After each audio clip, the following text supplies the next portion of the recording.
எங்கட வழக்கத்தான் நீங்க செய்ய போறீங்க. ஆம். ம். எங்களுக்காக தான் நீங்க நீதிபதிகள் வயது டேல்சன் ஆற வயது நம்மள பிள்ளைல நாம இல்லைங்க அது சரி, ஏன் கவலைப்படுறது. பயப்படணும்? எதுக்கு பயப்படணும்? சரி, அனுராக் குற்றச்சாட்டுகள் முன் வைக்கிறாங்க. எல்லாம் இந்த நாளும் குற்றச்சாட்டு. ராஜபக்ச இப்படி, ராஜபக்ச இப்படி, ராஜபக்ச இப்படி. சரி, அது நீதிமன்றத்துல வந்து சரி ஒரு உண்மை நிரூபிக்கப்படணுமே. பயப்படாதீங்க, நாமல் பயப்படாதீங்க. நாங்க இவ்வளவு தூரம் கெஞ்சி மண்டாடணும். ஐயா அப்பாட்ட சொல்லி அவர் விடுதலை ஆ, செய்யுங்க. அந்நேரம் எங்க போனது நாமல் எங்க உங்களுக்கு? போனது? நீங்க ஒரு சின்ன பயல் அப்பா நீங்க. ருமேனியா போறதுக்கு பிட்டக்கொட்டு வேலை ஏஜென்சி தேடி அலைஞ்சுக்கிட்டு இருந்த ஒருத்தரை அவசர அவசரமா காவியுடைய பத்தி கூட்டு வந்து உட்கார வச்சுட்டாங்க சம்மேளனத்துல. அப்படின்னு இல்ல இது என்ன போட்டிருக்கு. திலஞ்சேவிரியோட நிக்கிறவர் யாரு டெல்சன் நிக்கிற காவியோட நிக்கிற? இதுதான் டவுட்டாவே இருக்கு, பாத்துக்கோங்க. இப்ப நான் நினைச்சேன், ஐயோ இது தேர்தல்கள் தான் வந்து உட்கார்ந்து இருக்காங்க பாதிக்கு பேரு. இது பாதிக்கு பாதி என்னன்னா ஃபேக் ஃபேஸ் தான் எல்லாம் வந்திருக்கு. போலியான சாமி பாரு. ஆனா இந்த முறை அந்த காவடி ஆடுறவங்க கலையில இருந்து ஆடுறாங்கன்னு தான் சொல்லணும். காரணம், அவங்கள சுத்தி வர போலீஸ். இப்ப போன முறைலாம் அப்படி இல்லை. ஐயா அவங்க இஷ்டத்துக்கு எல்லாத்தையும் போட்டுட்டு ஆடலாம் வாயில. இப்ப இந்த முறை அப்படி இல்லை. இந்த சுத்தி இப்ப ஒரு டீம் கேங் ஓடுதுன்னா அதை இல்ல சுத்தி வர போலீஸ் டெல்சன் பாதுகாப்பு, கஞ்சா, ஐஸ் இதெல்லாம் கையில வச்சுக்கிட்டு தான் அவங்க இங்க இருந்து காவடி அடிக்க போயிருக்காங்க. காவடி அடிக்க போன இடத்துல அவங்கள காவடி எடுத்த மாதிரி தூக்கிட்டு போயிட்டாங்க. இது காவடின்னு சொல்லிட்டு காவாலி தரமா ஆடுறதெல்லாம் ஐயோ யோ யோ யோ யோ யோ யோ யோ. ஏன் கேக்குறீங்க? ஓ, கிருணிக்காட ஒரு போட்டோ உண்டு. அவ யானையில தும்பிக்கையில ஓய்வெடுக்கிற ஒரு போட்டோ உண்டு. சரித்தானே. என்ன கிட்டடுக்க தான் டெலிபோனும் யானையும் ஒன்றா சேர்ந்துச்சு. இப்ப யானையோட விளையாடணும் தானே. அதனால அவங்க போயிட்டு யானையோட விளையாண்டுட்டு இருக்காங்க தும்பிக்கையை பிடிச்சி.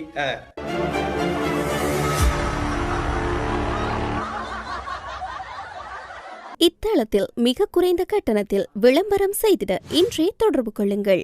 ஸ்ரீ காளிமாதா ஜோதிடம். உலக புகழ்பெற்ற ஜோதிடர் பண்டித் மகாராஜா. காதல், கல்யாணம், உத்தியோகம், வியாபாரம், கல்வி, குழந்தை பாக்கியம் மற்றும் மந்திர சூனிய பிரச்சனைகளுக்கு நிரந்தர தீர்வு. ஹலோ அண்ணா, வணக்கம். வணக்கம் வணக்கம், எப்படி இருக்கிறீங்க? நல்லா இருக்கேன், நல்லா இருக்கேன். இன்னைக்கு இன்னைக்கு என்ன காலையிலேயே இப்ப பொதுமக்கள் கருத்து கேட்க போனீங்களா? பொதுமக்களோட கருத்து கேட்க போறதுக்கு முன்னாடி பல சம்பவங்கள் நடந்தனால பொதுமக்களோட கருத்தை வந்து நம்ம ஆன்லைன்ல எடுத்துட்டோம். இப்போ நம்ம நாட்டு நடப்பு நிகழ்ச்சியில நிறைய மக்கள் கருத்து சொல்லியிருக்காங்க. நியூஸ் இன்சைட்ல தனியா அதுக்கு நேற்று நிகழ்ச்சி அதை தான் அப்போ நிறைய பேர் அதை கருத்து சொல்லியிருக்காங்க. அந்த கமெண்ட்ஸ் எல்லாம் நான் நியூஸ் இன்சைட் தமிழ்ல வாசிச்சிருக்கேன். அப்படி ஆன்லைன்லயே நம்ம இணையவழியிலே இப்போ கருத்து சேமிச்சாச்சு. டிஜிட்டல் ஆகிட்டீங்க கருத்து கணிப்பு. எல்லாம் டிஜிட்டல் ஆக்கியிருக்கு. ஆனா அமைச்சர் நளின் ஜாஜிஸ் சொல்றாரு, இன்னைக்கு அமைச்சரவை தீர்மானம் அறிவிக்கணும் கூட சந்திப்புல அரசியலமைப்பு சட்டத்தின்படி இந்த விஷயத்துக்கு வந்து மக்கள் வாக்கெடுப்புக்கு செல்ல வேண்டிய அவசியம் இல்லை. அதுக்கு அதை அப்படி குறிப்பிட்ட இல்லை எங்கேயுமே அப்படின்னு சொல்லிட்டாங்க. அப்ப இருந்தாலும் நீதிமன்றத்துக்கு இந்த கேஸ் போயிட்டு நீதிமன்றத்தில் என்ன முடிவு சொல்லுவாங்களோ அந்த கொஞ்சம் கேள்வி சந்தேகங்கள் இருக்கு. அப்பயும் சொல்றாரு அமைச்சர் அரசர் நாணயக்காரர் சொல்றாரு, நீதிமன்றத்துக்கு போகாதுன்னு நினைக்கிறேன். போனாலும் அவங்க எந்த அடிப்படையாக வச்சு இந்த விஷயத்த சொல்லுவாங்களோ தெரியல, பார்ப்போம். சொன்னா செய்யத்தான் வேணும் அப்படின்னு சொல்றாரு. இல்ல நீதிமன்றத்துக்கு போனா கூட ஏற காலத்துல இப்படி ஒரு சந்தர்ப்பம் கொண்டு நீதிபதிகள் விவகாரத்துல முன்னெடுக்க வழிகிட்டு நீதிமன்றத்துல நடவடிக்கையால அது வேறொரு சிச்சுவேஷன். ம். இப்ப சில வேளை நீதிமன்றம் இந்த சூழ்நிலையை கருத்துல கொண்டு இது ஓகே ஆறாவது ஒரு ஆள் வழக்கு தாக்கல் செய்தாலும் பெரும் சட்டத்தரணிகளாம் பங்கு பெற்றலாம். நீதிமன்றம் சில வேளை இது ஒரு அமைச்சரவை முடிவு தானே. வயது அதிகரிக்கிறது வந்து ஒரு நாட்டுல சர்வதேச பிரச்சனை இல்லை தானே. ம். அதனால இது ஒரு நாடாளுமன்றத்துல கொண்டு கருத்து போறதுக்கான வாய்ப்பு. கேட்கறதுக்கு முற்படலாம். ம், ம், ம். ஏன்னா ஒரு சட்டமும் ஏதோ ஒரு கடமையா எல்லா விமர்சனங்களும் இருக்கிறதால ம், ம். நீதிமன்றம் ஒரு வழிநடத்தல் ஒன்றை செய்யலாம் அல்லது நீதிமன்றம் ஒரு மேற்பார்வை ஒன்றை செய்யலாம்னு சொன்னா இது நாடாளுமன்றத்துல இது தொடர்பான விவாதங்களை நடத்தி இதுக்கான வாக்கெடுப்பு நடத்துங்கன்னு கேட்கலாம். வாக்கெடுப்பு நடத்தினாலும் 159 பேரை வச்சுக்கிட்டு அது இனி எதிர்கட்சி புசுவாலம் ஆயிரும். எப்படியுமே இப்ப அமைச்சரவை அனுமதி கொடுத்துருச்சு. இனி இதை வந்து அமல்படுத்த போறாங்க. ஆனாலும் அதுலயே ஒரு சில கேள்விகள் என்ன, நீங்க ஏன் இந்த திட்டத்தை வந்து டிசம்பருக்கு அப்புறம் செய்ய முடியாது? ஏன் ஜனவரியில இருந்து இதை வந்து அமல்படுத்த முடியாது? ஏன் அவசரமா இப்ப கொண்டு வாரீங்கன்னு ஒரு சில கேள்வி கேட்கப்பட்டுச்சு. ஏற்கனவே சாமர சம்பத் சொல்லியிருந்தாரு, ஒரு நபருக்காகத்தான் இந்த அரசாங்கம் இந்த விஷயத்தை செய்யுது அப்படின்னு. அப்ப அவருடைய ரிட்டையர்மெண்ட் டைம் நெருங்கிருச்சா, அதனால தான் இந்த அரசாங்கம் இதை அவசர அவசரமா கொண்டு வரதா அப்படின்னு ஒரு டவுட்டும் இருக்கத்தான் செய்யுது. இல்ல டெல்ஷான் என்ன சொல்லுங்க, அது வந்து அந்த சாமர சம்பத் சொல்லிட்டு போனாருன்னு ஒரு ஆள் போறாரு அவரை ஆமா, வைக்கிறாங்க. ஆமா. இப்ப அது இப்ப அவர் உதாரணத்துக்கு வந்து பிரதம நீதியரசர் இந்த வயது அடிப்படையில் அவர் தொடர்ந்து பதவியில் இருந்தா கூட அவர் பக்கச்சார்பு தீர்ப்பு வழங்கல. ம். அதுதான். ஆ. வழங்க மாட்டேன் அப்படி ஓகே சரி இப்ப இப்படி சொல்லுவோமே, அவர் ஒரு வகையில் அரசாங்கத்துக்கு எதிரான தீர்ப்பு வழங்கி அரசாங்கம் நம்பிக்கையில்லா பிரேரணை மூலம் நாடாளுமன்றத்துல அவரை பதவி இழக்க முற்படுமா? இல்ல, இல்ல அதுதானே. செய்யல தானே அரசாங்கம். அதுதானே. அப்ப இப்ப செய்ய அரசாங்கம் இதை தண்டனை கொண்டு வந்த மாதிரி போயிரும். அப்படி நடக்க ஆனா இப்ப சந்தேகங்கள் இருக்கும். ம். ஆனா சர்வதேச சமூகம் இதை கண்டுகொள்ளல. ஆமா. ரைட். அதே நேரத்துல இன்னைக்கு சஜபே ஐக்கிய மக்கள் சக்தி எதிர்கட்சி சஜித் பிரேமதாசா காலையிலே போயிட்டாரு. அவருடைய கட்சியில இருக்க ஒருத்தருக்கு இன்னைக்கு எதுவும் பிரச்சனை, சரி பிணை சரி கொடுப்பாங்கன்னு எதிர்பார்த்து இல்ல போனாலும் நெல்சன், கூட 1.5 வருஷம் அதுக்கு உள்ளது. அதுக்கு முதல் நெல்சன் முக்கியமான ஒரு கருத்தை கேளுங்க. சரியா? நீங்க கண்டன கருத்துக்களை கேளுங்க. ம். நீங்க அது அவர் இப்ப ஜெயிலுக்குள்ள போனாலும் ம். அவங்களுக்கு ஒரு ஷர்ட் குறைஞ்சிட்டு தான் நான் டக்குன்னு பச்சை சட்டை போட்டுட்டு வந்தேன் நான். ஆ. சரி சரி. இதுல ராஜபக்சர்களுக்கு எதிரான வழக்குகளை எவ்வழியிலாவது விரைவுபடுத்துவதை அரசு முயற்சிக்கிறது என்றும், அரசியலமைப்பு திருத்தம் ஊடாக நீதியரசர்களின் பதவிக்காலத்தை நீடிக்கும் தார்மீக உரிமை அரசுக்கு கிடையாது என்றும் நாமல் ராஜபக்ச கொழும்பில் நடைபெற்ற மக்கள் சந்திப்பு ஒன்றுல தெரிவிச்சிருக்கிறார். எங்கட வழக்கத்தான் நீங்க செய்ய போறீங்க, ஆம். ம். எங்களுக்காக தான் நீங்க நீதிபதிகள் வயது டேசன் ஆடுற வயது நம்மள பிள்ளைல நாமல் நீங்க அது ஏன் கவலைப்படுறது. பயப்படணும்? எதுக்கு பயப்படணும்? சரி, அனுராக் குற்றச்சாட்டுகள் முன் வைக்கிறாங்க. எல்லாம் இந்த நாளும் குற்றச்சாட்டு ராஜபக்ச இப்படி, ராஜபக்ச இப்படி, ராஜபக்ச இப்படி. சரி, அது நீதிமன்றத்துல வந்து சரி ஒரு உண்மை நிரூபிக்கப்படணுமே. அப்பதானே உங்களுக்கு நிம்மதி. இல்லைன்னா இது சும்மா எந்த நாளும் குற்றச்சாட்டு இழுப்பறைச்சுக்கிட்டே. பயப்படாதீங்க, நாமல் பயப்படாதீங்க. உங்களோட அப்பாவும் சித்தப்பாவும் உங்களோட மாமன் மச்சான் அண்ணா தங்கை என்று எத்தனை பேரை சந்தேகத்துல கைது செய்து வழக்கு இல்லாமலே போட்டீங்க. எத்தனை பேர் செத்தாங்க? இப்ப நாங்க இவ்வளவு தூரம் கெஞ்சி மண்டாடணும், ஐயா அப்பாட்ட சொல்லி அவர் விடுதலை செய்யுங்க. அந்நேரம் எங்க போனது நாம எங்க உங்களுக்கு? போனது? நீங்க ஒரு சின்ன பயலப்பா நீங்க இந்த பிளே போய் தான் இன்னும். ஆனா இந்த வருட இறுதிக்குள்ள டிசம்பருக்கு இடையில ஒரு 21 அல்லது 27 பேருக்கு நீதிமன்ற தீர்ப்புகள் விரைவுபடுத்தப்படலாம். இந்த வழக்குகள் பெண்டிங்ல இருக்கிறான் பிரச்சனை இல்லையா? ஆமா ஆமா, அதான் பிரதான பிரச்சனையா பார்க்கப்படுது. 11 லட்சம் வழக்குகள் சும்மா இல்ல. அந்த 11 லட்சம் வழக்குகளும் எத்தனையோ பேர் நீதி கோரி பார்த்துக்கிட்டு இருக்காங்க. எப்படா அந்த வழக்கு கேஸ் முடியும்? எங்களால சில வயசானவங்களும் ஐயோ எங்களால முடியலை, இதுக்கு மேல எங்களுக்கு ஏல்ல அப்படின்லாம் சொல்லிக்கிட்டு கஷ்டப்பட்டுக்கிட்டு இருந்தாலும் என்ன வழக்க போட்டுட்டோமே அப்படி இப்படின்னு இன்னும் அலைஞ்சு திரிஞ்சுக்கிட்டு இருக்காங்க. பாவம், என்ன செய்ய. நீங்க சொன்னது சொல்லுங்க. இப்ப அதோட இந்த 2 பேருக்கு பிணை எல்லாம் கொடுத்திருக்கிறாங்க நீதிமன்ற விவகாரம். அது பிணை கொடுத்தாங்க. இப்பதான் அதான் ஒரு வீடியோ டக்குன்னு பிளே ஆகிச்சு வந்துருச்சு. என்னன்னு சொன்னா அதுல 3 பேர் தானே, 3 பேருக்கும் இன்னைக்கு நீதிமன்றம் பிணை கொடுத்துருக்காங்க. யாரு? விஜயதாஸ் ராஜபக்சோட மகன் ரகித் ராஜபக்சைக்கும் சரித் அபேசிங்க இன்னொருத்தர் 3 பேர்த்துக்கும் பிணை வழங்கப்பட்டதா காலையிலே அறிவிப்பு வந்துருச்சு, செய்தி வெளியாயிருச்சு. இப்ப என்ன பிரச்சனைனா பிணை நிபந்தனைகளை பூர்த்தி செய்ய முடியாத சரித் அபேசிங்க மீண்டும் சிறைக்கு சென்றார். மற்ற 2 பேரும் பிணையில வெளியே போயிட்டாங்க. இவருக்கு மட்டும் பிணை நிபந்தனையை பூர்த்தி செய்ய முடியாத காரணத்தினால மீண்டும் சிறைக்கு டட்டா பாய் சொல்லிட்டு அவர் இந்த பஸ்ல ஏற வீடியோ. என்ன நிபந்தனை? அப்ப இவங்க அவரை கைவிட்டுட்டாங்க. என்னதான் ஒன்னா அப்பினியா வருத்தத்தால பாதிக்கப்பட்டதாரு அவரே தான். அப்படியே அவளை பாதிக்கப்படுது. திரும்ப உள்ள ஏறாரு. சஜித் பிரேமதாசோட நம்பிக்கை வென்ற சரித் அபேசிங்க. ஆனா இதுல சஜித் பிரேமதாசோட சட்டத்தரணிகள் அவர் என்னதான் இருந்தாலும் உங்களோட இருந்ததுக்காக உதவி செய்திருக்கோம் இல்லையா டெல்சன்? அதுதான் சரித் உள்ளே, ரகித் ராஜபக்ச வெளியே. அவர் உள்ளே, இவர் வெளியே. அப்ப எஸ்ஏபி எம்பி ஒன்று குறையுது அப்ப இனி. ஆமா, அங்க அங்க அங்க அங்க ஒண்ணு குறையுது. பதுளையில இன்னைக்கு உள்ளுக்கு போயிட்டாரு, இவர் திரும்ப போயிட்டாரு. இப்படியே செஞ்சிருக்க வேண்டியதுதான்.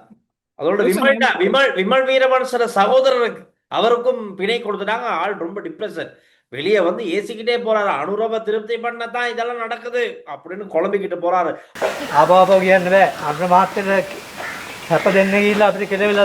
அனுரவுக்கு வசதிகளை செய்து கொடுக்க போய் எங்களுக்கு அழுது புலம்ப வேண்டிய நிலை. பிணையில் வந்த விமலின் சகோதரர் கவலையுடன் வெளியே சென்றார். அப்படி பார்த்தேன் அவர் அந்த கலகலகலன்னு காட்சி கொண்டு போறாரு. போட்டோ யானையில தும்பிக்கையில ஓய்வெடுக்கிற ஒரு போட்டோ உண்டு. சரித்தானே. என்ன கிட்டத்தட்ட தான் டெலிபோனும் யானையும் ஒன்றா சேர்ந்துச்சு.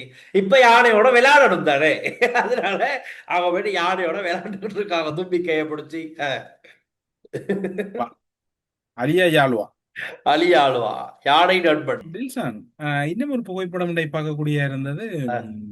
என்னன்னா 2029 மற்ற ஜனாதிபதியோட நிக்கிறவரால் சாதுவா போன புகைப்படம் உண்டு. அது எப்படி விளையாட்டு? நேற்று சம்மேளனம் தானே. அது மட்டும் இல்ல, இன்னொருத்தரை காட்டுறாங்க. ஐயோயோ, நீங்க பாத்தீங்கன்னா அந்த ஒரு தேரரை பார்த்த ஒரு பயபக்தி, ஒரு மரியாதை, ஒரு நமக்கே ஒரு அமைதி வரும். இத பார்த்தா அந்த நானூறு அப்படிதான் படத்துல ஒருத்தர் உட்கார்ந்து இருப்பார் அப்படி நயன்தாரா பார்த்து முறைச்சுக்கிட்டு அந்த மாதிரி அவசர அவசரமா கூட்டம். அதுக்கு ஒரு கேப்ஷன் பார்த்து சிங்களத்துல ருமேனியா போறதுக்கு பிட்டக்கொட்டு வேலை ஏஜென்சி தேடி அலைஞ்சுக்கிட்டு இருந்த ஒருத்தரை அவசர அவசரமா காவியுடைய பத்தி கூட்டு வந்து உட்கார வச்சுட்டாங்க சம்மேளனத்துல அப்படின்னு இல்ல இது என்ன போட்டிருக்கு. திலஜேவிரியோட நிக்கிறவர் யாரு டில்ஷான் நிக்கிற காவியோட நிக்கிற இதுதான் டவுட்டாவே இருக்கு பாத்துக்கோங்க. இப்ப நானும் நினைச்சேன் ஐயோ இது தேர்தல்கள் தான் வந்து உட்கார்ந்து இருக்காங்க பாதிக்கு பேரு. இது பாதிக்கு பாதி என்னன்னா ஃபேக் ஃபேஸ் தான் எல்லாம் வந்திருக்கு, போலியான சாமிமாரு. இப்படித்தான் இப்ப ஃபேஸ்புக்ல போய்கிட்டு இருக்கு செய்தி எல்லாம். என்னத்த பாருங்க, நம்மளும் நம்பிக்கிட்டு இருக்கோம் தேர்தல்கள்லாம் வந்திருக்காங்க சம்மேளனம் செய்யறாங்க பார்த்தா இது கட்சிக்காரங்களுக்கு காவியோடைய போத்தி கூட்டு வந்து உட்கார வச்சிருக்காங்க. என்னத்த சொல்ல. டில்ஷான் இன்னும் ஒரு நல்ல வேலை ஒன்று நடந்திருக்கு. ஜனாதிபதிகள் தங்கக்கூடிய பிற மாவட்டங்கள்ல இருக்கக்கூடிய ஜனாதிபதி 5 மாளிகைகள், மாளிகைகள். அதாவது ஆமா. ஜனாதிபதி மாளிகைகள் எல்லாம் இனி வந்து நீண்ட கால குத்தகைக்கு வந்து சுற்றுலாத்துறை முதலீட்டாளர்களுக்கு நல்லது. வழங்கப்பட இருக்கிறது ஆமா. சொல்லப்படுது. ரொம்ப நாளா ஆஹ் இது வந்து வாக்குறுதி கொடுத்துருந்தாங்க அரசாங்கம் வந்து நாங்க ஆட்சிக்கு வந்தோடனே ஜனாதிபதி மாளிகையெல்லாம் நாங்க வந்து டூரிஸ்ட் ஏரியா மாத்திடுவோம்னு. கொஞ்ச நாளா ஒண்ணுமே சத்தம் இல்லாம இருந்துச்சு, எல்லாம் கேள்வி கேட்க தொடங்கினாங்க. இன்னைக்கு அறிவிப்பு வெளியாயிருக்கு. நல்லது நல்லது. டூரிஸ்ட் ஏரியாவை சரி செந்தோட்டை, கதிர்காமம், மகியங்கனை, எம்பிலிப்பட்டி, அனுராதபுரம் ஆகிய இடங்கள்ல இருக்கக்கூடிய 5 இனி வரப்போற லிஸ்ட்ல வந்து நுவரெலியா, யாழ்ப்பாணம், பொலனறுவ, மட்டக்களப்பு அப்படி கொஞ்சம் பேரும் நினைக்கிறேன். நான் யோசிச்சேன் பாருங்க, இப்ப இங்கனே 5 இருக்கு. முன்ன ஜனாதிபதி மஹிந்த ராஜபக்ச எல்லாம் அப்படி போற போற இடத்துல மாளிகை அவங்களுக்கு அவங்க காலத்துல கட்டப்பட்டது தானே இதெல்லாம். போற போற இடத்துல அவங்களுக்கு சொகுசா அந்த மாளிகையில தான் இருப்பாங்க. அப்ப பாத்துக்கங்க. ட்ரிங்கோல ஒன்று இருக்கு தானேடா. டிங்கோ. ட்ரிங்கோல ஒன்று இருக்கு, நான் பாத்துருக்கேன். இவரு போட்டா ஓடுனது கடலால, கடல். ஆனா மாளிகை ம். இன்றைக்கு வந்து தையிட்டியில அந்த தையிட்டி விகாரைக்கு எதிரான போராட்டம் இன்றைக்கு தொடர்ந்து கொண்டிருக்குது. அந்த பகுதியில வந்து தமிழ் தேசிய மக்கள் முன்னணியும் மக்களும் வந்து அந்த போராட்டத்தை முன்னெடுத்து கொண்டிருக்கிறாங்க. ம். அந்த போராட்டத்துல காணொலியை நீங்க இதுல பார்க்கலாம். அவங்க உளவியந்திரத்துல போய் கொண்டிருக்கிறாங்க. அதுல மக்கள் வந்து சத்தமிட்டு அதுக்கு எதிர்ப்புகளை தெரிவிச்சு கொண்டிருக்கிறாங்க. அந்த தையிட்டி விகார தொடர்பான இன்றைக்கு வரைக்கும் சரியான ஒரு முடிவு எடுக்கப்படலை தான் கூறப்படுது. மற்றது டெல்சான் மஸ்கெலியாவில் இந்த மாணவ தலைவர் ஒரு ஆள் அவங்களோட இளநிலை வகுப்பு மாணவர்களை தடியால தாக்கக்கூடிய ஒரு காணொளி வழியா இருக்குது. அப்ப இந்த மஸ்கெலியாவில் இருக்கக்கூடிய பாடசாலை நிர்வாகம், பாடசாலை அதிபர்கள் இது ஒரு கவனத்துல எடுக்க வேணும் என்று சொன்னால் மாணவர்களுக்கு அடிக்கிறார். என்னதான் சொல்ல. நம்ம காலத்துல கொஞ்சம் இருந்துச்சு. நம்ம காலம் நான் படிக்கும் போது பெருமையா சொல்லிக்கிறேன் சரியா, நான் ஹெட் ப்ரிஃபெக்ட் 2012 ஹெட் ப்ரிஃபெக்ட். நான் என்னுடைய பேச்சுலர் ப்ரிஃபெக்ட்ஸுக்கு நான் சொல்லியிருக்கேன் மாணவர்கள் அடிக்காதீங்க சரியா. ஆனா எனக்கு நான் சின்னதா இருக்கும் போது ப்ரிஃபெக்ட் எப்படின்னா கொஞ்சம் முடி வளர்த்துறாது வந்து அப்படி வெட்டி விட்டுறது. இந்த ட்ரௌசர் வந்து கொஞ்சம் அப்படி பெப்பர பேன் இருக்கலாம் வந்து வெட்டி நிறைய பிரச்சனைகள் நடந்துச்சு. ஆனா இப்படியெல்லாம் யாரும் அடிச்சதை கண்டதில்லை. நம்ம நம்ம இப்படி இப்படி இருக்கணும், எல்லாம் ஒழுக்கமா இருந்தாங்க. ஆனா பாருங்க அடிக்கிற அளவுக்கு இப்ப மாணவர்கள் வந்திருக்காங்க. டீச்சர்ஸ் மாதிரி தான் கொஞ்சம் பார்த்துக்கணும். ஆனா நேற்று பரபரப்பா பேசப்பட்ட அந்த தேவுந்தர் விஷ்ணு தேவாலயம் காவடி அதுக்கு நேற்று அனுமதி கொடுத்து அந்த மீட்டிங்லேயும் கொஞ்சம் அப்படி சலசல போயிருக்கு. அப்ப இன்னைக்கு வந்து இப்பதான் ஆரம்பிச்சிருக்கு. இப்ப நாங்க அந்த ஒளிப்பதிவு செஞ்சுக்கிட்டு இருக்கோம். இப்பதான் காவடி நடனமெல்லாம் ஆரம்பமாகிருக்கு. ஆனா இந்த முறை அந்த காவடி ஆடுறவங்க கலையிலேருந்து ஆடுறாங்கன்னு தான் சொல்லணும். காரணம் அவங்கள சுத்தி வர போலீஸ். இப்ப போன முறைலாம் அப்படி இல்லை, அவங்க இஷ்டத்துக்கு எல்லாத்தையும் போட்டுட்டு ஆடலாம் வாயில. இந்த முறை அப்படி இல்லை. இந்த சுத்தி ஒரு டீம் கேங் ஓடுதுன்னா அதை சுத்தி வர போலீஸ் பாதுகாப்பு. டவுட்டா பலூனை கொடுத்து ஊத சொல்றான். அவ்வளவுதான். அங்கனே செக் பண்ணுவாங்க. அங்கனே இன்னைக்கு காலையிலையும் நீர்க்குழுமிலிருந்து போன ஒரு பேண்ட், அந்த காவடி பேண்டு வாசிக்கிற குரூப்ல ஒரு 3-4 பேரை அரெஸ்ட் பண்ணியிருக்காங்க. ஹெரோயின், கஞ்சா, ஐஸ் இதெல்லாம் கையில வச்சுக்கிட்டு தான் அவங்க இங்க இருந்து காவடி அடிக்க போயிருக்காங்க. காவடி அடிக்க போன இடத்துல அவங்கள காவடி எடுத்த மாதிரி தூக்கிட்டு போயிட்டாங்க. இல்ல அந்த காவடி எல்லாம் இந்துக்கள் வழிபாட்டுல எவ்வளவு ஒரு மகத்தான பெருமதியான ஒரு அவங்களோட ஒரு பக்தி முயற்சிக்குரியது. இவர்கள் அதெல்லாம் இவ்வளவு ஒரு கேலித்தனமா செய்யறாங்களே. இந்துக்கள் வழிபாட்டு முறையில அது ஒரு மிக புனிதமான ஒரு வழிபாடு. அவங்க நேர்த்திகளை கொடுக்கறது அல்ல அந்த கோயில்கள்ல வந்து அவங்களோட நேர்த்திகள் மற்றது அவங்களோட சமய கடமைகளை செய்து கொள்றதுல மிக முக்கியமானது. அதுல வேற காவடின்னு பேரை வேற எடுத்துக்கிறானுங்க. என்னத்தான் செய்ய, உண்மையான காவடி நாங்க எவ்வளவு அழகா பார்த்துருக்கோம் சின்னதுல இருந்து. நம்ம கோவில் விசேஷங்கள்ல அங்கங்க விசேஷங்கள்லாம் நாங்க பார்த்துருக்கோம் திருவிழாக்கள்ல. இது காவடின்னு சொல்லிட்டு காவாலி தரமா ஆடுறதெல்லாம் ஐயோ யோ யோ யோ யோ யோ யோ யோ ஏன் கேக்குறீங்க? போட்டுக்கிறாங்க, முடிக்கி கலர் அடிச்சு அதை பரப்பி விட்டுறாங்க. அதை கூந்தல் மாயம் வளர்த்துக்கிட்டு இப்படி இப்படி ஆடினா அந்த கூந்தல் இப்படி முன்னுக்கு முன்னுக்கு போயிட்டு வருது.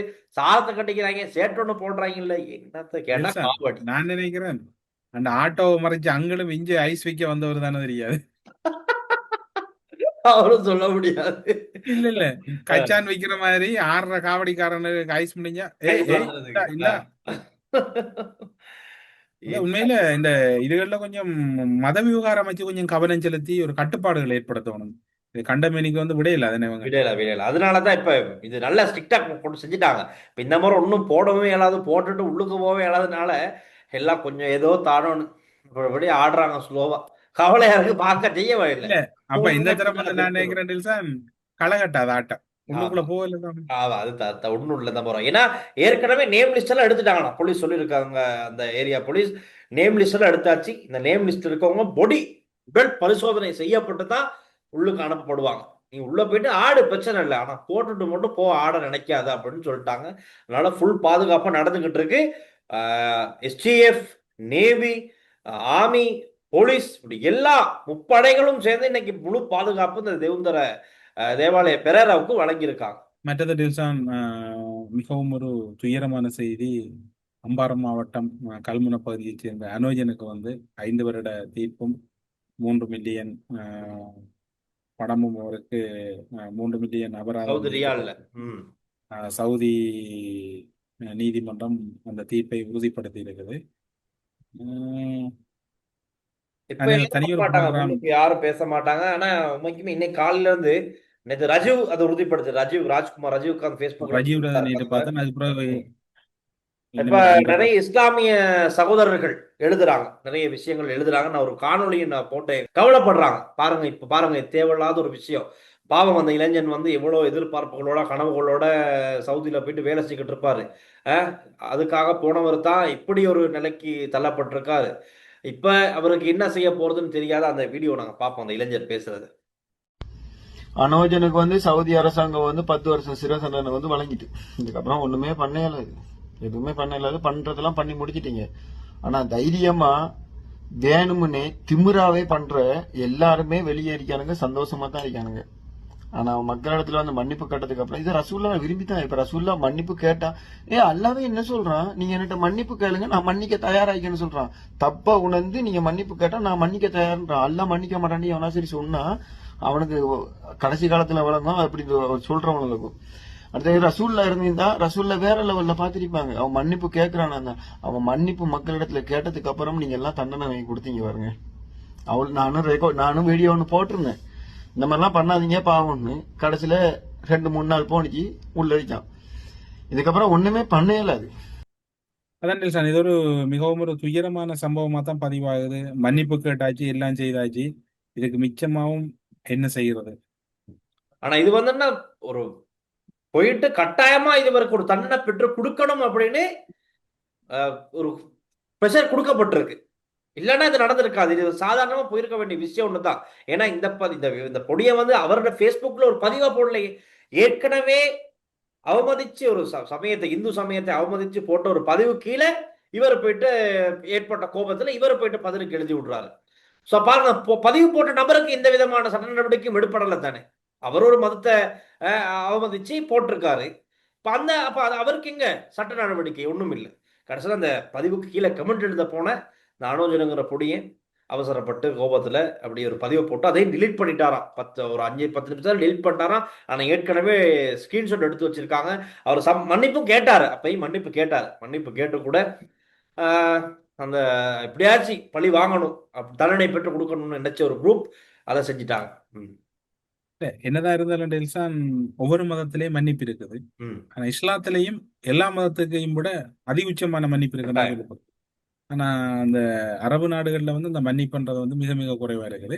மற்ற அந்த இளைஞன் ஏதோ செய்துட்டார். இப்போ உதாரணத்து சொல்ல போன டெல்சான், ஒரு ஆள் ஒரு காரியத்தை செய்தென்றால் அவர் அதுக்கப்புறம் மனந்திருந்தா அந்த அதை அவ்வளவுக்கும் கூர்மையா செய்தது வந்து அவருக்கு பின்னூட்டம் அடிச்சு அதை கம்ப்ளைண்ட், 100க்கும் மேற்பட்ட கம்ப்ளைண்ட் மெனக்கட்டு அதை டிரான்ஸ்லேட் பண்ணி சவுதி பாஷையில இப்படி கொடுத்துருக்காங்க. அதான் இங்க வந்து பிரச்சனை இல்ல. இதெல்லாம் ஒரு ஆரோக்கியமான உரையாடலுக்கு அல்லது இது ஆனா இந்த அனுஜனுக்கு இந்த சம்பவத்துக்கு எதிர்ப்பா கன முஸ்லீம் சகோதரர்களை பதிவிடுறாங்க இப்படி செய்திருக்க தேவையில்லை, அதான் அதான் நடந்துட்டு அதான் நான் அவர் சொல்ல இப்ப மன்னிப்பு நம்ம கேட்டார். அந்த காணொலியில பேசினவர் கூட ஒரு இஸ்லாமிய சகோதரர், அந்த காணொலி நாங்க பார்த்தோம். அப்ப இப்படி நிறைய பேர் இன்னைக்கு எழுதுறாங்க பாருங்க. இப்ப யாராவது வந்து பேசுங்கடா முன்னுக்கு, மத மதத்தை முன்னுக்கு வச்சு அவங்கவுங்க அடிச்சுக்கிட்டு முரண்பாடு செஞ்சுக்கிட்டு இருந்தீங்க. இப்ப பாருங்க ஒரு அநியாயமா ஒரு இளைஞனுடைய எதிர்காலமே போகுது. ம் பாருங்க 5 வருஷம் சிறைனா சும்மாவா? அது மட்டும் இல்ல, இலங்கை பெருமதில் அந்த 3 மில்லியன் ரியாலுங்கிறது வந்து கோடிக்கணக்குல. அப்ப அந்த கோடிக்கணக்கு எப்படி அந்த பெற்றோர் செலுத்த போறாங்க? அந்த குடும்பத்துல எப்படி அதை கட்ட போறாங்க? அதை கட்டாட்டி இன்னொரு 5 வருஷம் அதிகரிப்புமா? அப்ப சாதாரணமா அந்த பொடியனுக்கு கோடிக்கணக்கில் பணம் இருந்தா அந்த பொடியை வெளிநாடு போக வேண்டிய அவசியமே இல்லை, இங்கேயே இருந்திருக்கலாம். இப்ப வெளிநாடு போன ஒரு பொடியனுக்கு, சாதாரணமா ஒரு தொழில் செஞ்ச பொடியனுக்கு 5 வருஷம் ஜெயிலு, 3 மில்லியன் ரியால், அதாவது கோடிக்கணக்கில் பணம் செலுத்த வேண்டியிருக்கு. பாவம் என்னதான் செய்யுது அந்த பொடியனுக்காக. இப்ப அது இறைவனை பிரார்த்திக்கிறது தான் ஒரே வழி, அவருக்கு வேற முடியுமான வழி இல்லை இதுல, எதிர்பார்த்து இருக்காங்க. அவ்வளவுதான் சொல்லலாம் டில்சன் இதுல. ஆனா இலங்கை அரசாங்கமும் அல்லது இப்போது இருக்கக்கூடிய சூழ்நிலை வெளிவிவகார அமைச்சும் ஏதாவது ஒரு முயற்சி செய்து தண்டனைகளை மாத்துவாங்கன்னு நான் நம்பல. என்றால் அது காலம் இரண்டு அவங்களோட தீர்ப்புகள். ரியானான்னு நினைக்கிற மூதூர் பிள்ளை ஒரு ஆள். ஆமா. அவ அந்த கை பார்த்துட்டு இருக்கக்குள்ள அந்த பிள்ளை தவறி விழுந்தாண்டு. ம். அவ அந்த பிள்ளைக்கு வீடு கட்ட வழிகிட்ட ஒரு அரசியல்வாதி இன்னும் வீடு கட்டி முடியல. ம். அந்த பிள்ளைகள் அதுகள குடும்பம் இன்னுமே அப்படியே தான் இருக்குதுன்னு கேள்விப்பட்டேன், தெரியாது. இப்படி ஒரு துயரமான அந்த மத்திய கிழக்கு வேலை போறது வந்து கிட்டத்தட்ட ஒரு முள்ளின் மேல் அல்லது வாளின் மேல் நடப்பது போன்றுதான். ம். ஆனா அதுக்கப்புறம் இப்ப கொஞ்சம் மனவேதனையான பதிவுகள் இருக்காங்க. நீ உழைக்க போன உழைச்சிட்டு வராங்கடா, சோத்துக்கு வழி இல்லாம போனா, அதெல்லாம் தேவையில்லை. ம். ஒரு சம்பவம் நடந்துட்டு அந்த சம்பவத்துக்குரிய மன்னிப்பு அவரும் கேட்டுட்டா, அந்த மன்னிப்பு கேட்டா நீ அடுத்த கட்டத்தை பற்றி யோசிக்கிறதா ஆரோக்கியம் எல்லாம் இருக்கு. அது. ஒரு பொதுவான கருத்து. அடுத்த டெல்சா, இந்த வட மாகாணத்துல குரங்குகள்ற தொல்லை தாங்க முடியலையா? குரங்குகள்ற கணக்கெடுத்து அமைச்சர் லால்காந்த விட்டு ஒரு தயவான வேண்டுகோள். இந்த வீடியோ படம் எல்லாம் போட்டிருக்கிறோம். பெரும் பெரும் தோட்டங்கள்ல எல்லாம் பெரிய விவசாயங்கள் எல்லாம் பெரிய பாதிப்பு, தேங்காயில எல்லாம் பிடிங்கி எறிகிறது, உடைக்கிறது, அப்படின்னு பெரிய பாதிப்புகள் நடந்து கொண்டிருக்குது. அமைச்சர் லால்காந்த் ஒரு துண்டு கொடுத்து கணக்கெடுத்தவர். ஃபாரஸ்ட் வனலாக அதிகாரிகளுக்கு அல்லது வனவிலங்கு நான் அதிகாரிகளோட நினைக்கிறேன் லால்காந்தோட பிரதானமா செஞ்சது வந்து கருணாரத்ன அப்படிங்கிறவர். ஏன்னா இது ஆ. வனவிலங்குகள் மற்றும் வனலாக அதிகாரிகள் 2 பேருக்கு உட்பட்டது. இதுல கொஞ்சம் கவனம் செலுத்துங்க. வட மாகாணத்துல பெரிய ஒரு சேதமா ஏற்பட்டு கொண்டிருக்குதுன்னு அங்க கூடிய மக்கள் சொல்றாங்க. ஏன்னா இப்ப விவசாய பொருட்களோட விலையும் குறைஞ்சிட்டு, அப்ப இதுவும் வந்தோடனே அது இன்னும் ஒரு பாதிப்பா தான் இருக்குது டெல்சன். இப்ப பார்த்தா, இப்ப அந்த புகைப்படங்களை நீங்க காமிச்ச புகைப்படங்களை பார்த்தா, ஒண்ணு முழுசா சாப்பிட்டாலும் பரவாயில்ல, உனக்கும் இல்லாம எங்களுக்கும் இல்லாம அறக்குறையா கடிச்சு வீசிட்டு போனா என்ன செய்யறது? அநியாயம் தானே. குரங்க பிடிச்சு வெட்டணும். குரங்குற வேலை என்ன தாவி தாவி ஓடுறாங்க டெல்சன். அதுதான் அதுதான் அதுதான். சஜபே கட்சியில வந்து இன்னைக்கு காலைல சமைந்த விஜய் சீரிய வந்து இப்ப நீதிமன்ற உத்தரவு தானே, 1.5 வருஷம் சிறையில் அடைக்கிறாங்க. தயாசிரி ஜெயசேகர் ஒரு ஆலோசனை கொடுத்திருக்காரு, பாத்துக்கங்க. சமைந்த விஜயசிறி விவகாரத்தை இணக்க சபையில் தீர்த்து இருக்கலாம், அதை விடுத்து விட்டு உள்ளே தள்ளி உள்ளார்கள். பாத்துக்கங்க எப்படியாப்பட்ட கதை. இணக்க சபையில பேசி முடிச்சிருக்கலாமா? தம்பிக்கு மெருகுதாக்கும் கேசனு. அதுதான் ஒண்ணுக்கு இருக்குல்லே. இப்ப கட்சி ரீதியா ஒரு ஒற்றுமொன்று கன பேர் போக போறாங்க. அடுத்து ராஜித் சென்றத்தை நினைக்கிறேன். ராஜிதைக்கு குற்றப்பத்திரிகை தாக்கல் செய்ய போறாங்க இந்த மாச கடைசியில. சோ அவரும் உள்ள போறாரு இந்த வயசான காலத்துல. செய்ய வழி இல்ல, செஞ்சதுக்கு உப்பு தின்னவர்கள் தண்ணீர் குடித்துத்தானே ஆக வேண்டும். கோபால் இப்ப கெஹலியன் இன்னும் அவரோட வண்டிலாம் தெரிய போறாரா? யாரு? கெஹலியே கேளியே அப்படியே இன்னும் கொஞ்ச நாள் வந்து போவாரும் போல. விசாரணை நடந்துக்கிட்டு தான் இருக்கு. பின்னுக்கு திருப்பி முன்னுக்கு திருப்பி அப்படியே கூட்டிட்டு போகணும். பாப்போம், கூடிய சீக்கிரம் நீலப்பலர் பஸ்ல ஏற வேண்டிய சூழல் வரலாம். அப்ப மகன் வந்து ஏத்தி விடணும். இல்ல அவர் மகனை சில விட போவாரு. மகனும் போற, மகனும் கேஸ் இருக்கு, மகளுக்கும் கேஸ் இருக்கு, குடும்பத்துக்கு ஒட்டுமொத்த குடும்பத்துக்கே கேஸ் இருக்கு. அப்ப ஒரு சமைக்கிறதுக்கார ஒரு ஹெல்ப் கூட்டிட்டு குடும்பம் அவளுக்குள்ள இருந்துச்சு. ரைட். ஆனா என்ன, சாவகச்சேரி உபத்தவிசாளர் இஷ்யூன்னு போய்கிட்டு இருக்கு. இன்னைக்கு தெரிவு இடம்பெற்றிருக்கு. அப்பயும் ஒரு தரப்பு போட்டுட்டாங்களாம். கேள்வியும் இருக்குது எனக்கு. உபதவிசாளர் தெரிவில இபிடிபியோட சேர்ந்து தமிழரசு கட்சி சேர்ந்தும் சங்கும் சைக்கிளும் சேர்ந்து இப்ப என்னன்னு சொல்லுங்க, இதுல என்ன காமெடி என்றால் சங்கு கூட்டணி சுதந்திரனோட இருக்குது. ஆனா சங்குக்கு சுதந்திரன் ஆதரிக்கலாம். சைக்கிளோட தமிழ் தேசிய மக்கள் முன்னணியோட இருந்த சங்கு வெளியில வந்துட்டு, ஆனா வெளியில வந்தாலும் தமிழ் தேசியத்துக்காக அவங்க இவங்களுக்கு ஆதரவு அளிச்சிருக்காங்க. சுமந்திரன் இபிடிபியோட சேர்ந்து கட்டுறது. இபிடிபி ஆதரவோட அவருக்கு இவங்களுக்கு திருவிழாச்சிட்டு அந்த டோஸ் பண்ணி தான் வின் பண்ணப்பட்டிருக்கு. அதுல திரும்ப சங்குக்கே போயிட்டு. எனக்கு கேள்வி என்னென்றால், செல்வம் அடைக்கல்நாதன், சுரேஷ் பிரேமச்சந்திரன், சித்தார்த்தன், முன்னாள் போராளிகள் கட்சியில் இருக்கக்கூடிய அவர்கள்ட்ட கேள்வி என்னென்னால், சுமந்திரன் சிம்பிளா சொல்லி இருக்கிறார். உங்களுக்கு எல்லாருக்கும் முன்னுக்கு ஒரு பாடம் 2020ஆம் ஆண்டு ஸ்ரீதரண்ட காலை பிடிச்சி வெண்டுட்டு ஸ்ரீதரனை தூக்கி எறிஞ்சார். ம். இப்ப உங்களோட காலை பிடிச்சி அவர் மாகாண சபை தேர்தலுக்கு வரையும் நிக்க போறார். ம். அதுக்கப்புறம் அவர் இபிடிபியோட வடமாகாண சபையை கைப்பற்ற போறார். நீங்க என்ன செய்ய போறீங்க? நீங்க துண்டக்கான துணியை காண வேண்டாம். அதுக்கப்புறம் உங்களை துறை ஏண்டுவார். இப்பவே முடிவெடுத்து நீங்க ஒரு ஆரோக்கியமான வாழ்க்கைக்குள்ள போங்க. இப்ப இதுல வந்து ரெண்டு பேரும் இதுல இன்னொரு விடயம் இருக்கு. ம். இந்த உபதவிசாளர் அந்த இத அவங்களோட தீர்மானத்தை எதிர்த்தது மற்ற அதுக்கு எதிராக ஆளுநர் உள்ளூராட்சி ஆணையாளர் கருத்துக்கு எதிராக கருத்து வெளியிட்டன. ம்ஹும். இதே மாதிரி என்ன சம்பவம் மாநகர சபையில் நடந்திருக்கு. ஆனா மாநகர சபைக்கு ஆக்ஷனுக்கு போகல ஆளுநர். சரி. ஏன் ஏன் ஆளுநர் போகல? அது ஒரு அந்த கேள்வி. வந்து something something something something something அது ஒரு பெரிய கேள்வி, சந்தேகம். ம். இல்ல இது நான் ஃபுல் ப்ரோக்ராம் செய்ய வேண்டியது சார். அப்படியும் செய்திகளுக்கு அப்பால் எதிர்பாருங்க. இன்றைக்கு இல்ல இப்படி நாளைக்கு இல்ல வரும். இப்ப அதாவது மாநகர சபையிலையும் இபிடிபியோட தேனிலவு இப்ப பாத்தீங்கன்னா வடமாகாணத்துல இபிடிபியோட இவங்களோட ஃபுல் டைம் லைஃப் போகுது. ம். சுமந்திரனை பொறுத்தவரை அவர்ல உண்மையில அவர்ல பிழை சொல்லல. சுமந்திரன் வந்து அவர்ல நீங்க பிழை சொல்லல. அது ரெண்டால் அவர் உண்மையில் ஒரு அவர் கொள்கை ரீதியா கொள்கைவாதி இல்லைன்னு அவர் என்ன சொல்றாரு? எனக்கு போராட்டத்தை பிடிக்காது. இப்ப அவர் தலைவர் பிரபாகரன் எல்லாம் சொல்லுவார். அவர் கொள்கைவாதி இல்லை. எனவே அவர் வந்து இதுல அமைக்கிறதுல பிழை இல்லை. இப்ப கிழக்கு மாகாணத்துல டிஎம்பிபியோட சேர்ந்து வடமாகாண சபையை கைப்பற்றினா கூட ஆச்சரியப்படுறதுக்கு இல்லை. ஆனால் சங்கு கூட்டணிக்கு இருக்குது வேட். சங்குக்கு டை சங்கு ஊதிட்டார் சாவகச்சேரியில. நல்ல சங்கு ஊத போறார். கவனமா இருங்க. நீங்களே முடிவெடுங்க. இவரோட தொடர்ந்தீங்க என்றால் சின்ன ஒரு பிரச்சனை. சுரேஷ் பிரேமச்சந்திரன் கேட்குது 2015 நான் தோல்வி அடைஞ்சிட்டேன், எனக்கு ஒரு அந்த ஆசனத்தை தாங்கண்டு. நாங்க தோத்தவர்களுக்கு எல்லாம் கொடுக்கல அப்படின்னு அருந்தவாள் கொடுக்கணும்ன்றது சரியா? சத்தியலிங்க வெண்டவர சத்தியலிங்க சீட்டை கொடு அதெல்லாம் வருது செய்திகள் விதம் விதமாக டிசைனாக இறக்கப்படும். கொஞ்சம் பொறுமையா இருங்க. ரெண்டா கொஞ்சம் கேஸுகள் இருக்கா. இன்றைக்கும் அந்த சுரேஷ் அலையிற கேஸ் இருக்குது. அது மாதிரி டில்சானிட்ட கேட்டேன். டில்சானும் இன்றைக்கு அவரும் வேற ஒரு இம்பார்ட்டன்டான ப்ரோக்ராம் இருக்கு என்சிஐட்ல.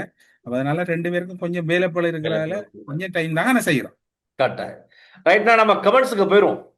மக்களுடைய கருத்துக்கள். அனுபவம் வாய்ந்த நீதிபதிகள் தொடர்ந்து இருப்பது நல்லது.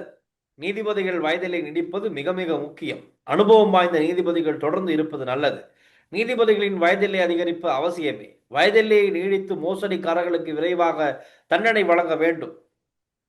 சரி, அரசு நல்ல தீர்மானம். இப்படி எல்லாமே இந்த நீதிமன்ற கிட்டத்தட்ட வந்திருக்கிற அதிகளவான கொமெண்ட்ஸ்கள் வந்து நீதிபதிகளோட வயதிலே அதிகரிப்பு 80% நன்மை என்றெல்லாம் வெளியிருக்கிறாங்க. மற்றது அனுபவம் வாய்ந்த நீதிபதிகள் தொடர்ந்து இருப்பீங்க. என்னை பொறுத்தவரை நீதித்துறையில் இருக்க நீதிபதிகள் வயதை கூட்டுவதால் மக்களுக்கு தான் நன்மையோ அப்போதுதான் நீதி நியாயம் கிடைக்கும். மகிழ்ச்சி. இது நினைக்கிறது சாதாரணமான மக்களோட கருத்து தான். இது பொதுமக்கள் இதே எடுக்கலாம். இதே நல்ல இதுதான் மக்களுடைய கருத்து. இந்த பாருங்க, மக்களுடைய கருத்து இதா இருக்கு. இதுல எதிர்கட்சி தலைவர்களே இந்தா பாத்துக்கோங்க. நம்ம நிகழ்ச்சி பாருங்க, நம்ம நிகழ்ச்சிக்கு கமெண்ட்ஸை பாருங்க, மக்களுடைய கருத்தை என்னன்னு தெரிஞ்சுங்க. வணக்கம், நான் நித்திலா. இந்தியாவிலிருந்து நீதிபதிகள் வயதை நீடித்து வழக்குகளை விரைந்து முடிக்க வேண்டிய கட்டாயம் இந்த அரசுக்கு இருக்கிறது. ஏனெனில் வழக்குகள் ரொம்ப அதிகம். முக்கியமாக இதுவரைக்கும் ஒரு வழக்கை தொடர்ந்து பார்த்து விசாரணை செய்து விட்டு திடீரென்று வரும் புதிய நீதிபதியால் கோப்புகளை படித்து வேகமாக முடிப்பது கடினம். மிகவும் ஒரு நல்ல கருத்து. இது பொதுமக்கள்கிட்ட கூட ஒரு புரிதல் இருக்குன்னு சொன்னால் நீதிபதிகள் புதிய நீதிபதிகள் வந்தால் வழக்குகள் தேக்கமடையும். மக்களுக்கும் எந்த நீதியும் வந்தாலும் யாருக்கும் கவலை இல்லை, நீதிபதி வந்தாலும் கவலை இல்லை என்று நீதித்துறை சம்பந்தமான 195% கருத்துக்கள் நீதிபதிகளோட வயது அதிகரிப்ப சரி என்று வந்திருக்கு. இது எங்கட கருத்து இல்ல, மக்களுடைய கருத்து. எக்கச்சக்கமான கமெண்ட்ஸ் அப்படித்தான் இருக்கு. சட்டத்தை மாற்றினால் மதிப்புக்குரிய நீதிபதி இளஞ்செழியன் உள்வாங்க முடியுமா? இந்த கருத்துக்கு எங்களுக்கு பதில் சொல்ல தெரியாது. அது நீதி சேவை ஆணைக்குழு நீதிபதிகள் உள்ளடங்கலானவர்களின் முடிவுகளை பொறுத்தது. உங்களுடைய அந்த கரிசனையும் நீங்கள் கவனத்தில் எடுத்திருக்கிறீர்கள். அன்பு தம்பிமார், முடிந்தால் ஒரு சிறிய விண்ணப்பம். தற்போதைய அரசாங்கம் குற்றவாளிகளை பிடித்து சிறையில் அடைக்கின்றார்கள். இடம் போதாமையால் சிறு குற்றம் செய்தவர்களை விடப்போவதாகவும் வீட்டுக்காவலில் வைக்கப் போவதாக செய்தியில் கூறினீர்கள். தண்டனை இன்றி விட்டால் திரும்ப குற்றம் செய்ய நேரிடும். ஆதலால் சிங்கப்பூர் போன்ற குற்றத்திற்கு தகுந்தால் போல் 150 சவுக்கடி கொடுத்து விட்டால் திருந்துவார்கள். அடியை போல் எதுவும் இல்லை அப்படின்னு. நிச்சயமாக இது ஒரு நல்ல முடிவு. இது சம்பந்தமா நீதியமைச்சர் ஹர்ஷன நாணயக்காரர் நாடாளுமன்றத்தில் ஒரு தீர்மானம் ஒன்று எடுக்க வேணும். குற்றங்கள் சிங்கப்பூர்ல அதான் அடி, சவுக்கடி. சிங்கப்பூர் மலேசியாவில் சவுக்கடி இருக்கு. சிறு மற்றும் நடுத்தர குற்றங்கள் செய்யறவங்களை வந்து பொதுமக்கள் முன்னிலையில சவுக்கடி. அண்ணரை அதுக்கு ஒரு தீர்மானம் கொண்டாடுங்க. இப்ப கட்டாயம். உதாரணத்துக்கு இப்ப கொழும்புல குற்றம் செய்கிறவர்னா ஒரு பெரிய ஒரு மேடை, எல்லாரும் பார்க்கக்கூடிய மாதிரி உயரமான ஒரு மேடை கட்டி சுகதாச ஸ்டேடியம் நல்லா இருக்கும். சாத்தவும். ஆ சுகதாச ஸ்டேடியம் நல்லா இருக்கும். நல்லா ஓ எல்லாரும் பார்க்கலாம். அப்படி ஒவ்வொரு மாவட்டத்துல குற்றம் செய்யறவங்களும் இந்த மாவட்டத்துல சவுக்கடி கொடுக்கறது. உண்மைங்க. சவுக்கடி கொடுத்துட்டு அதுக்கப்புறம் ஒரு 3 வருஷம் சிறை தண்டனை. அப்படிதான் சரியா இருக்கும். அடுத்த கிழமை அடுத்த முறை குடு கஞ்சாவை தொடுற நேரம் நினைக்கணும், ஐயோயோ திரும்ப எனக்கு வாங்கலாம் சாமி, என்னை விட்டுரு, நான் வரல அப்படின்னு போற அளவுக்கு பழுக்க அடிக்கணும். அதுல கொஞ்சம் சாத்தவணும். ஹர்ஷன நாணயக்கார அமைச்சர் இதுல கொஞ்சம் கவனம் செலுத்துங்க. எனிவேட்டில்ஸ் இன்றைய கொமெண்ட்ஸ்ல வந்து நாங்க கருத்து சொல்றோம் ஒன்றும் இல்லை. ஆமா. நீதித்துறை வரவேறி தான் அதிகளவான கருத்துக்கள் இருக்கு. Right, okay. அப்போ சென்று பாருங்க, நாளை சந்திக்கலாம். ஓகே, பாய்.